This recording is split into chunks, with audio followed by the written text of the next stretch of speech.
Good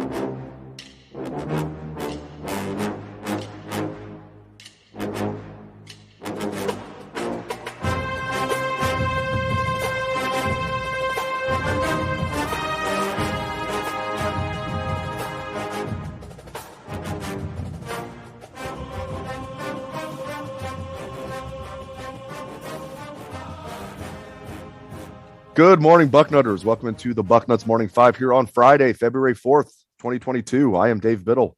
I am very happy to be joined by Jonah Booker for his usual Friday visit.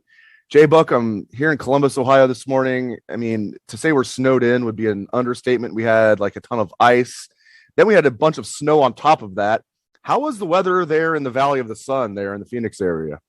The sun is shining bright, Dave. And for us right now, today is about 60, 65. As the high, so it's a little chilly out, and I'm not going to rub it into you guys. This week I was able to get up Camelback Mountain to the top for a little bit of exercise. Last week I had some buddies from my hometown in Portsmouth and some Ohio University buddies come out and spend the weekend with me to hang out and watch a little Bengals football outside at the bar with the big patio TV. So I can't complain. Shout out to Portsmouth, Ohio. My wife's family is from Portsmouth originally, as you and I have talked about on the show before. So shout out to Portsmouth, Ohio. All right, let's get into matters of business. All right, there's so much Ohio State stuff to talk about, but let's start with Jim Harbaugh. JBook, I find this equal parts intriguing and hilarious. Just your thought. I mean, he clearly wanted the Vikings job. Now there's all these reports out there that when he went for the second interview on signing day on Wednesday, he thought he had the job. Whereas the Vikings were looking at it as like, no, this is just like a regular interview. Harbaugh, according to the young lady that reports on the Vikings for ESPN, came and just thought he had the job. And the Vikings were like, this is like just like a second interview like anybody else. This is crazy. Now he has to make the walk of shame back to Michigan. They're going to spin this like crazy. Your thoughts on Harbaugh not getting the Vikings job and coming back to Michigan? Oh, my goodness, Dave. This is absolutely hilarious. I can just picture this guy showing up into Minnesota's facility with cleats on, mustard stain on his shirt from eating a hot dog on the plane right up there, thinking that the job is his, and he comes in there not prepared. They're ready to grill him on analytics and everything that they're looking for. And Jim is looking around like, I didn't know this was going to be a situation where I was going to have to fully interview. So I find it hilarious. I think this guy is crawling back to Michigan with his tail tucked in between his legs. And it's embarrassing for him because, he was telling recruits that he's probably out of there. Their parents, he was telling his coaches, take the week off and figure out what you want to do with your future. And now here we are. He's going back to Michigan. I mean, the damage is done. They're going to spin it. If you venture over to the Michigan message board, those guys were saying just rip the Band-Aid off, just get him out of here. They were sick and tired of his shenanigans, basically saying Michigan is not a stepping stone job for Jim. And people had his back throughout the time that he was struggling to beat Ohio State and Michigan State. And this is the way he repays those people who were loyal to him. So I find it hilarious because this guy totally went up there, thought he had a job and wasn't prepared. They say he didn't interview well at all. And I was really suspicious of him being the lead candidate all throughout the week, because if you read the beat reporters for the Vikings, they were basically saying Minnesota was looking for a young, innovative mind who was big into analytics, which the game is trending to in the NFL. And a lot of people had concerns within an organization that Jim was going to be tough to deal with. And lo and behold, here you are. They hired a young offensive coordinator from the Rams who's big into innovation, coming from the Sean McVay coaching tree. And as a Bengals fan, with the McVay coaching tree with your Zach Taylor. So that's where the NFL is trending at right now. That's damn right. I'm glad I was wrong about Mr. Zach Taylor, future Hall of Famer, coach of the Cincinnati Bengals, AFC champions. Super Bowl. The only thing that's going to be weird about this weekend is not watching the Bengals win a playoff game. Listen, I'm happy to wait a week to watch them win the Super Bowl. I'm okay with it. All right. So listen, we can spend an hour making fun of Harbaugh in Michigan. Let's move on. It's a long off season. We have plenty of time to do that. So I had been looking for, as you know, to talking with Jim Knowles and the new assistant coaches. We finally got a chance to do that this earlier this week. On Monday, got a chance to speak with Jim Knowles, got a chance to speak with new offensive line coach Justin Fry, new corners coach Tim Walton coming back to Ohio State, new safeties coach Perry Eliano. So, I mean, a lot to unpack there, but like what kind of stood out to you the most when you watched those interviews with those four coaches? I would say Jim Knowles, when it comes to his sense of urgency, he gets the magnitude of where the Ohio State program is at and what the expectations are. And I thought he laid it out beautifully to say, hey, when I was at Oklahoma State, it was more of we're going to build to where we're at now, meaning that they understood that it wasn't going to happen overnight, and they needed to recruit the players and build the talent base up and implement the defense and add to the defense. Whereas he understands at Ohio State, this is a win now type of job. As he said, this is not an entry level position. So I really appreciate him coming in there with a sense of urgency and understanding that Ohio State fans and the coaching staff and the program, they're impatient because they're at the cusp of competing for a national championship. So they're going to need him to work a miracle.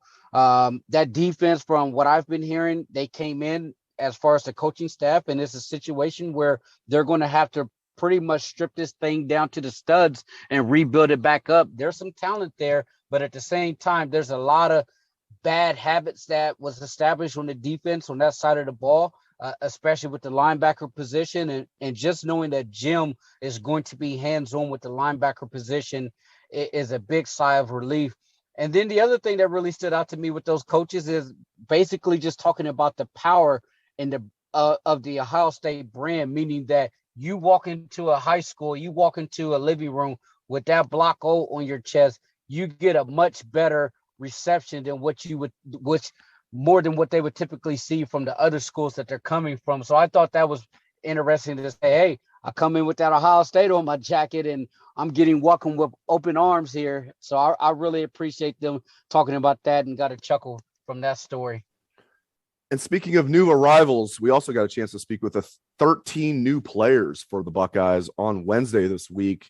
That includes 11 early enrollee freshmen. So 11 of the 21 recruits in the Buckeyes 2022 class have already enrolled. And we got to speak with the two transfers, Tanner McAllister, the safety from Oklahoma State, following Jim Knowles from Oklahoma State to Ohio State, and DeMonte Trayanum, who goes by Chip Trayanum. For those that are wondering, why does he go by Chip?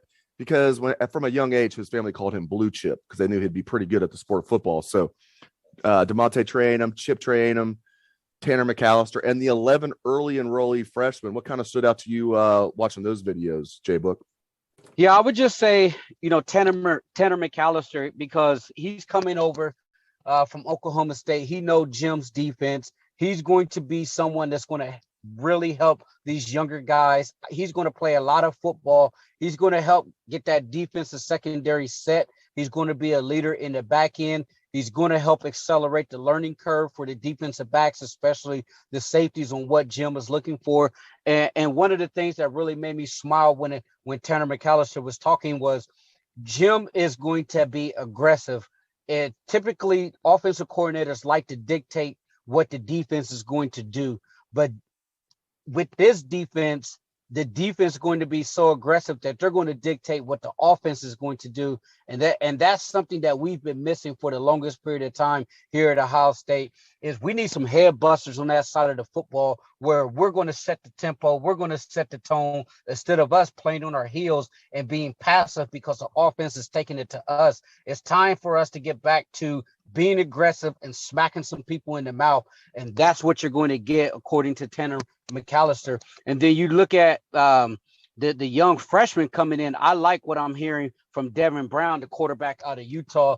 Basically said that he didn't know if Quinn Ewers is going to be there or not, but he was coming in with the mentality that he was going to compete with him regardless. So the fact that he's not shying away from competition, that's what you want to hear from your future quarterback. And he's saying that him, as well as CJ Hicks and Bird, those younger guys, they want to be the leaders of that class. So they're going to set the tone for those younger guys that haven't arrived on campus yet. So I like what I'm hearing from your quarterback and some of the guys that are transferring in.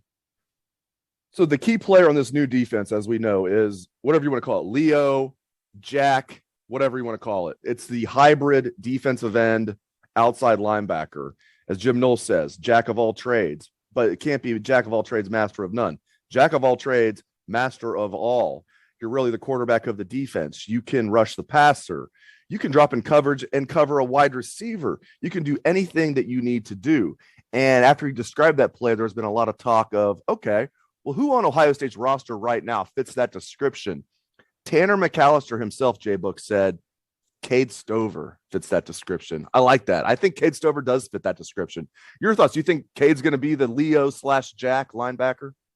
I do. And I think for Ohio State fans, you're going to get a guy in Cade Stover who should have been playing on the defensive side of the football from the time that he signed his letter of intent for Ohio State. He is a true defensive guy. He's an aggressive linebacker, and I think he fits that role perfectly. He has the length, he has the size, he has the athleticism. And in the Rose Bowl, I thought Cade Stover played extremely well. And I think Ohio State coaches previously stunted his development by not having him stay on that side of the football. They moved him around quite a bit throughout his career, but I think he's found a home. And with this defense, I think it's going to fit him like a glove. The one thing that really made me smile was DeMonte Trainum basically saying that he's been working out and hanging out with Cade Stover and Eichenberg, and he called those guys some dogs. He said that they're really pushing him. So I think Cade Stover is going to be penciled in at your Leo position. And you look at this, let's go back to recruiting. We look at this 2022 class now that it's in the books. Like Amari Abor was the one where we were like, okay, we're like 95% sure he's going to sign, but now it's 100%. Number 4 class in the nation. And there's like, a clear top 4. There's a pretty big gap between 4 and 5. Your thoughts overall on this 2022 recruiting class for the Buckeyes now that's all said and done? I think it's a really solid class. I think they addressed a lot of position and needs. Having your highest rated player, CJ Hicks, being a linebacker is a major boon for the program, because linebacker athleticism and speed and overall talent has been lacking these last several years. So being able to get a CJ Hicks and a Gabe Powers at linebacker, I think he will be someone that could potentially fit the Leo position as well. I think that's big. And then just overall, I'm really excited about the pull that they got from the defense. Sonny Styles being able to reclassify and getting in here early is going to be a major help. And then you look at Kenyatta Jackson, an elite pass rusher, pair him with Amari Abor, and then you also throw in Caden Curry, who a lot of people think that he is the Bosa type of pass rusher. I know other beat writers who cover recruiting for Ohio State and have watched him personally think that he's going to be someone that could potentially down the line be a multi-year starter in this program. So you have to be happy with the defensive haul that you have. And then one of my sleepers that I'm really excited about is Kojo Atwhy, wide receiver. I know he doesn't get a lot of hype, but I think that was a great pull for Brian Hartline, getting him out of Georgia, because you look at a lot of the SEC programs that was coming after him. And then the other one that's a sleeper that I'm really excited about is Dallin Hayden, the running back out of Tennessee. I thought he had a heck of a tape if he throw on his highlight. So I like where this class is at, because I think they touched at pretty much all positions there. You got a star quarterback. You got your running back. The wide receiver position is absolutely loaded. You address some needs at the offensive line, and then at the same time, you absolutely loaded up on the defense, because that's where it's going to be at. Can Ohio State get that defense to perform at an elite level? And it all starts with recruiting. So if you can pair Jim Knowles getting this defense turned around and actually functioning at a high level, and you pair that with top-end talent, then the sky is the limit. Right now, Ohio State, if you look at the blue chip ratio, that's 4- and 5-star guys. CBS Sports had it on National Signing Day. Ohio State's roster is composed of 79% of blue chip players, only third behind Alabama, who is at like 84%, and Georgia, who is at 80%. So you're telling me that Ohio State is just a percent below Georgia when it comes to blue chip ratio, but I feel like Ohio State hasn't achieved at that level yet. They're not there yet, and I think they're on their way. It's time for them to step it up and start playing some big boy football, because the next closest team in the Big Ten was Michigan at like 58% of their roster with blue chip players. So if Ohio State is absolutely loaded, and Clemson was probably fourth, and they were still like 10, 11% behind Ohio State. So the talent is there. It's time to stop underachieving and start playing like a big dog, which we all know that Ohio State can do it. And that's why I always tell people Ohio State has yet to come close to their ceiling as a program. As soon as they get that defensive fix, that's when they're going to be off and running. Absolutely fantastic stuff from Jonah Booker. Everybody can see why he is highly regarded. We love hearing from JBook. Thank you very much to Jonah. Thank you to all the listeners out there for tuning in to the show. Hope everyone has a great day and a great weekend. Let's hear that Buckeye swag, best damn band in the land.